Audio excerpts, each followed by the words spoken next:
कुछ लोगों से हमारी मुलाकात सही वक्त पर नहीं होती, लेकिन जब होती है तो हमारी ज़िंदगी के मायने बदल जाते हैं। हाय एवरीवन, आप देख रहे हैं मूवी स्पेशल और आज हम बात करेंगे नेटफ्लिक्स पे रिलीज़ हुई एक नई सीरीज़ मुसाफिर कैफे की। ये सिर्फ एक लव स्टोरी नहीं है, ये उन लोगों की कहानी है जिन्होंने कभी न कभी किसी को चाहा, बट वक्त ने उन्हें साथ रहने का मौका नहीं दिया। इसमें कुल 8 एपिसोड हैं एंड पर एपिसोड 30 to 35 मिनट का है। आप इस सीरीज़ को देख सकते हैं नेटफ्लिक्स पे। आज हम उसी के बारे में बात करेंगे। ऑब्वियसली ये बेस्ड है दिव्य प्रकाश दुबे जी की एक बुक मुसाफिर कैफे की। ऑब्वियसली मैंने इस बुक को पहले भी पढ़ रखा है and it was a really good experience from my side. Obviously उनकी सबसे बेस्ट बुक जो मुझे लगी थी वो अक्टूबर जंक्शन थी, बट ये भी अच्छी थी। इसको विजुअल्स के रूप में देखने के लिए भी काफ़ी एक्साइटेड थी मैं। तो ऑब्वियसली ये सीरीज़ नेटफ्लिक्स पे आई, so I am very curious about this series because of that कि बुक मैंने पहले पढ़ रखी है, बट उसको विजुअल में देखने का एक अपना अलग ही मज़ा होता है। I am waiting for very long time. जब से पता चला था कि इस बुक को एक सीरीज़ के रूप में कन्वर्ट किया जा रहा था। ये स्टोरी है सुधा और चंदर की, जिसकी लाइफ और सपने एक दूसरे से काफ़ी अलग होते हैं, लेकिन जब उन्हें मिलाती है, वो एक दूसरे से बात करते हैं तो एक दूसरे की वाइब उन्हें काफ़ी अच्छी लगती है और उसके बाद वो एक नया स्टार्ट कर देते हैं। हालांकि सुधा अपनी लाइफ और करियर को लेकर काफ़ी पैशनेट होती है एंड उसका लाइफ में ये पहले से ही गोल होता है कि उसको अभी शादी नहीं करनी, बिकॉज कि उसको करियर पे अभी अपने ध्यान देना है, अपने मॉम के उन सारे सपनों को पूरा करना है जो कहीं ना कहीं अधूरे रह गए हैं। बिकॉज वो एक सिंगल चाइल्ड है और उसकी फादर नहीं है और वो ही अपनी मम्मी की देखभाल करती है।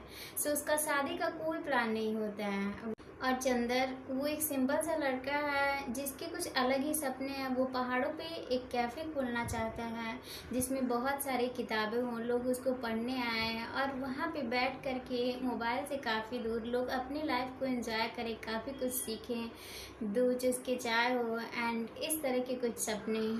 लेकिन जब दोनों एक दूसरे से बार बार मिलते हैं तो ऑब्वियसली जब दो लोग जिनकी वाइब एक दूसरे से मैच होती है, अब वो बार बार मिलते हैं, एक दूसरे के साथ रहते हैं, काफ़ी सारा टाइम स्पेंड करते हैं, तो of course they will fall in love each other. इस सीरीज़ में भी कुछ ऐसा ही होता है।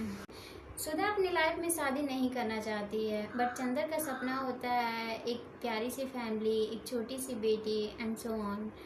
बट कुछ टाइम बाद दोनों को ये एहसास होता है कि दोनों को एक दूसरे से प्यार हो गया है, बट वो एक दूसरे के लिए अपने सपनों को कहीं ना कहीं पीछे छोड़ रहे हैं। सुधा मुंबई में रहना चाहती है, वो एक लॉयर है, डिवोर्स लॉयर, वो अपने सपनों पे वर्क करना चाहती है एंड चंदर जो कि भोपाल में वर्क करता है, एक कॉर्पोरेट लाइफ है, उसके अपने अलग गोल्स हैं, बट दोनों एक दूसरे के लिए अपने सपनों को कहीं ना कहीं पीछे छोड़ रहे हैं।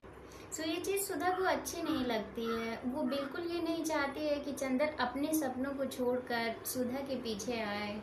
यहीं पर दोनों एक दूसरे से अलग हो जाते हैं और जब दोनों एक दूसरे से अलग होते हैं तो वो सीन इतना ज़्यादा इमोशनल क्रिएट करता है कि अगर आपको सच में कभी किसी से प्यार हुआ हो और ऐसे सिचुएशंस कभी आए हों तो ऑफकोर्स वो आपको बहुत ही ज़्यादा इमोशनल कर देता है।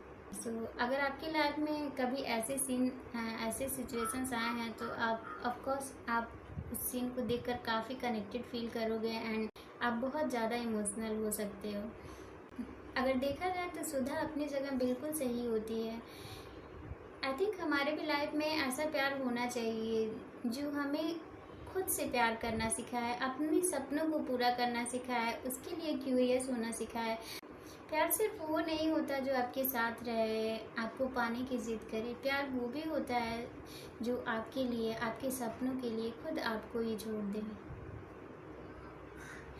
बिकॉज ऑफ दैट कि चंदर अपने सपनों को कहीं ना कहीं सुधा के लिए छोड़ रहा होता है और इस गिल्ट में कि वो मेरे पीछे आकर के अपने सपनों को ही भूल जाएगा, कहीं ना कहीं उसकी अपनी दुनिया अधूरी सी रह जाएगी, इस वजह से सुधा उसको छोड़ देती है। उसके बाद चंदर काफ़ी टाइम तक अकेला और दुखी रहता है एंड उसके बाद वो अपने सपनों पर काम करना स्टार्ट करता है एंड फाइनली इसी मोड़ पर उसको प्रीति मिलती है, जो उसका और खुद उसका भी कहीं ना कहीं वो सपना होता है। सो वो चंदर के साथ मिलकर दोनों एक कैफ़े खोलते हैं जिसका नाम होता है मुसाफिर कैफ़े, ऑफ कोर्स जो इस सीरीज़ का नाम भी है। फिर दोनों साथ मिलकर उस कैफ़े को चलाते हैं और दोनों की फिर एक अलग वाइब और कनेक्शन होती है चंदर और प्रीति की। सो इस सीरीज़ में आपको काफ़ी कुछ इमोशन फील करने को मिलेगा और इस सीरीज़ में जो विजुअल्स हैं वो बहुत ही ज़्यादा अच्छे हैं, जो आपको काफ़ी अट्रैक्ट करते हैं एंड ऐसा फील कराते हैं जैसे आप कहीं ना कहीं एहसासों की दुनिया में ही खो जाते हैं उन विजुअल्स को देखकर। एंड ऑफ कोर्स आपको भी वहाँ एक बार जाने को मन करेगा। एंड इस सीरीज़ में विक्रांत मैसी को देखकर ऐसा लगता है कि उनको किसी बड़े बड़े डायलॉग्स की ज़रूरत नहीं है, उनकी आंखें ही काफ़ी कुछ बयां करती हैं। सो अगर आप एक ऐसे व्यूअर हो जो हर एपिसोड में कुछ नए ट्विस्ट एंड टर्न्स ढूंढता रहता है, तो आपको इस सीरीज़ को नहीं देखना चाहिए, बिकॉज ये थोड़ी स्लो सीरीज़ है जो आपको काफ़ी कुछ फील कराती है एंड ऑफकोर्स आपको आपकी फर्स्ट लव की याद दिलाती है। सो एट द एंड बस इतना ही कि कुछ लोग हमारी लाइफ में सिर्फ कुछ चेंजेस करने के लिए आते हैं, हमेशा रुकने के लिए नहीं। एंड प्यार का मतलब हमेशा शादी नहीं होता। तो मेरी तरफ से इस सीरीज़ को 5/3.5 स्टार।